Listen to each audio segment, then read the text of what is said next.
नहीं, मेरा तो कोई गुट नहीं है। मेरे लिए सभी एक है, और मेरे लिए सब बताइए कि पूरे जम्मू कश्मीर के सब लोग एक हैं।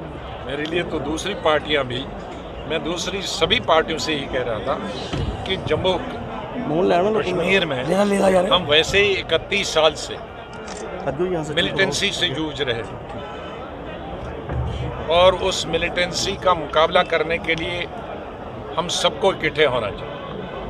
और मिलिटेंसी में भी एक चीज़ मैं भूल गया, यहाँ कहना चाहूँगा कि कभी कभी मैं हमारे आर्मी को, पुलिस को, सीआरपी को बधाई देता हूँ कि उन्होंने बहुत काम किया है और उनकी भी जानें चली। लेकिन कभी कभी वो ऑट ऑफ ज़रा गोल से बाहर जाते हैं, तो वहाँ तो उनको जिम्मेदारी लेनी हो। मेरे वक़्त में भी ऐसी ही हुई थी। वो वहाँ सेब बेचने वाले श्रीनगर में रेडी वाले 3 थे, और उनको बताए 3 साल पाकिस्तान से ट्रेनिंग करके आए और उनको मार दिया।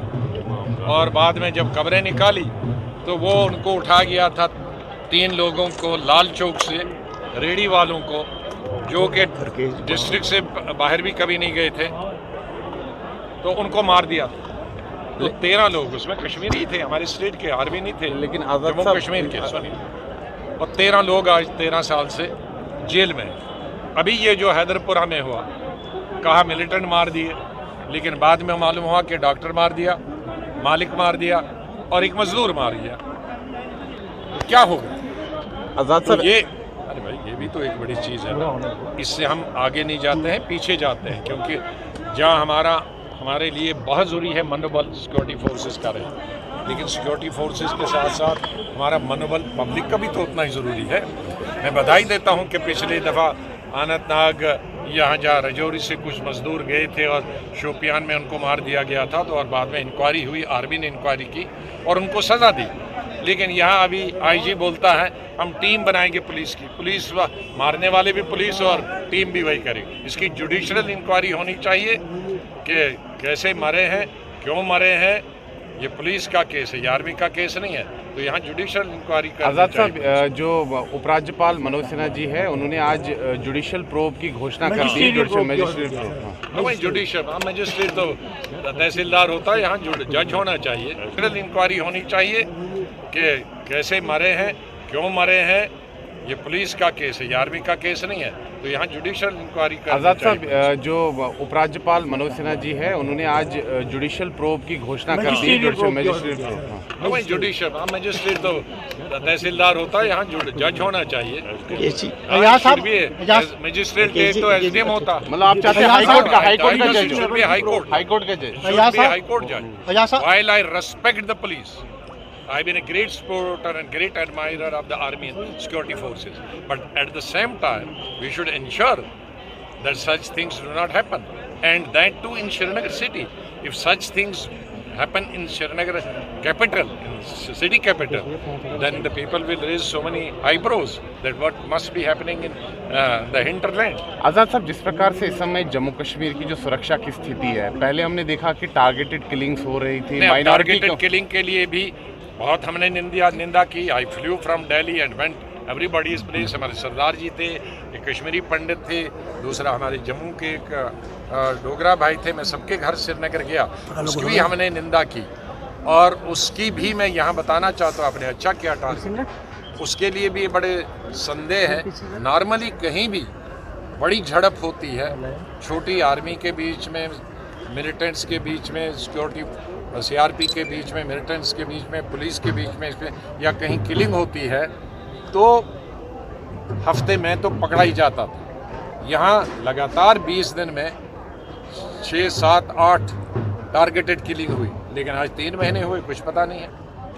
वो निंदनीय है, कंडेम करते हैं उसको, लेकिन इतने देर तक एक ही दिन होता तो चलो एक वक्त, उसका मतलब इतने टारगेटेड किलिंग में तो बहुत लोग होंगे।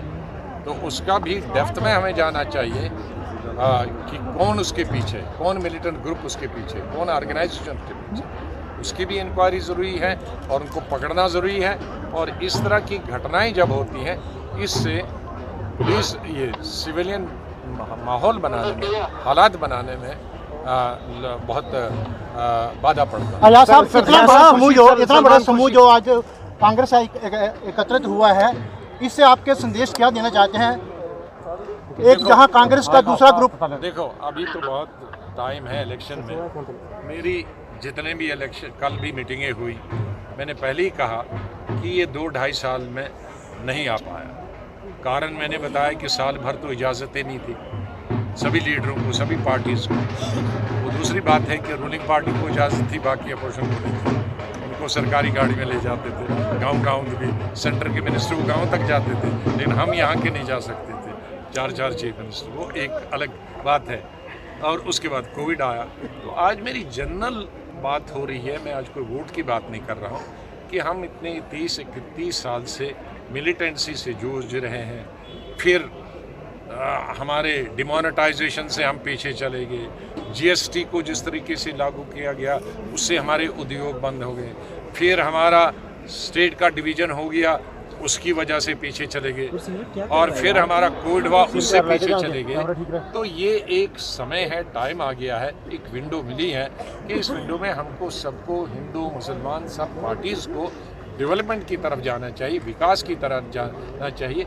इस वक्त हमको ये बांटने में नहीं लगना है कि इलेक्शन आएगा तो हिंदू किसको वोट देगा, मुस्लिम किसको वोट देगा, इस डिस्ट्रिक्ट का किसको देगा। नहीं, बड़ा सवाल यह है कि मंच पर आपके कांग्रेस नेताओं ने पार्टी कहा, मंच पर आपके नेताओं ने कहा कि ये बी पार्टी आपके साथ बैठे दूसरी हैं, पार्टी for the बी है। past 2-3 दिन से आपके साथ चल रहे हैं, जिनमें से आधा एक दर्जन लोग वो हैं जिन्होंने एक रेजिग्नेशन शूट किया है कांग्रेस हाईकमांड को, जिसमें कहा गया है कि Well, let me tell you, I have not parted to that and I was not consulted. To be very frank, I myself read in the newspaper.